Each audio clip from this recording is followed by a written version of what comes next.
Ang gagawin ko naman ngayon ay ini-inspeksyon ko yung mga terminals ng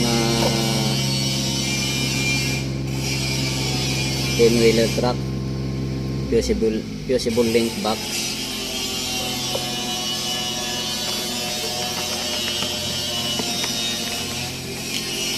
So mayroon mga fusible link na isasalpak dyan isa-isa.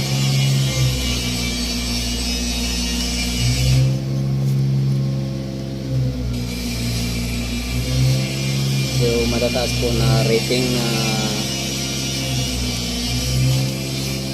fusible link to, taga 50 amps.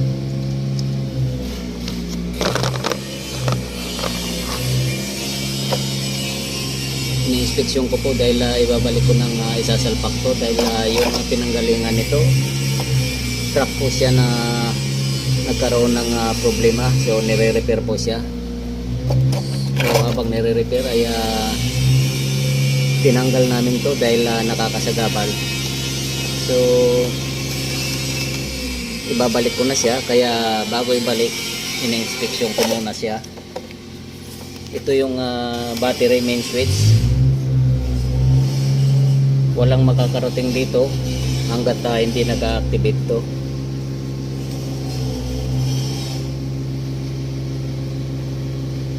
Ito po yung parang pinakapintuan ng power supply galing ng battery. Ito yung galing ng battery na terminals. Ito yung papasok. Pag nag-activate to, tatawid po rito at masusuplayan lahat ng fusible link dito. At nang nasuplayan dito, pupunta naman sa buong sasakyan sa fuse box. So ibabalik ko na po siya.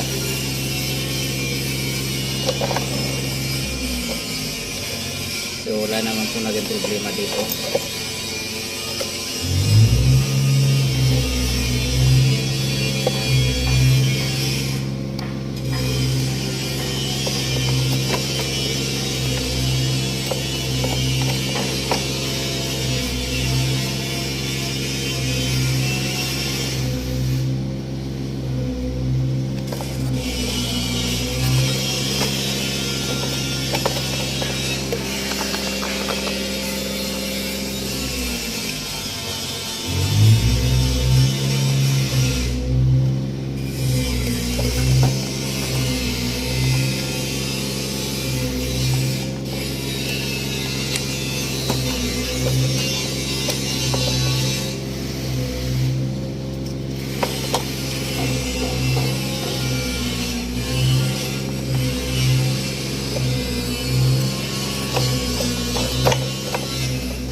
So ito naman yung starter relay. So once na inactivate yung susian, pinihit sa start position, so mag-activate itong relay na to. Yan, so ito pasok. papasok dito sa kabila at pupunta ng starter motor. Yan.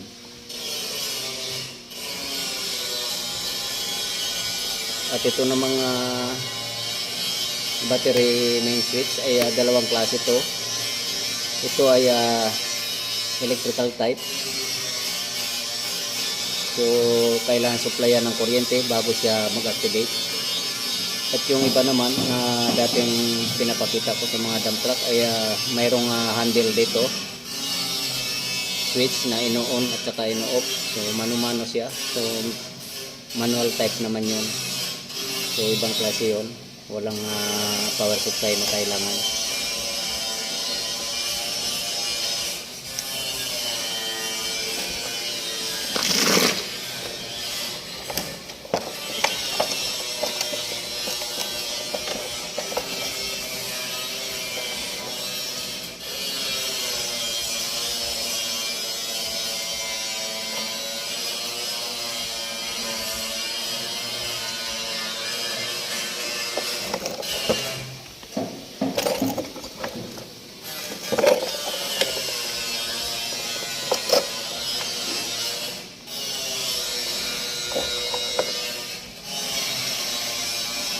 So ito na po siya.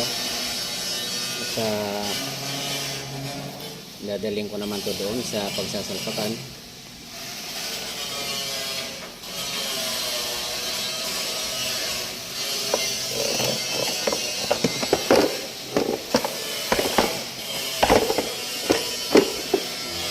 So yan lang po yan.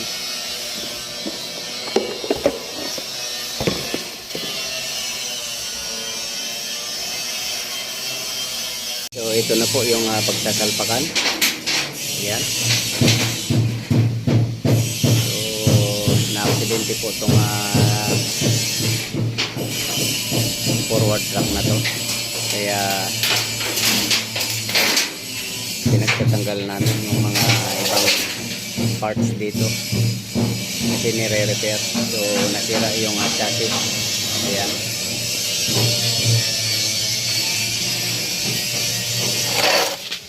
So dito ko naman ilalagay ito.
So hanggang dito na lang po muna ang video kong ito. Please like, subscribe na lang po and hit notification bell para sa susunod na mga video.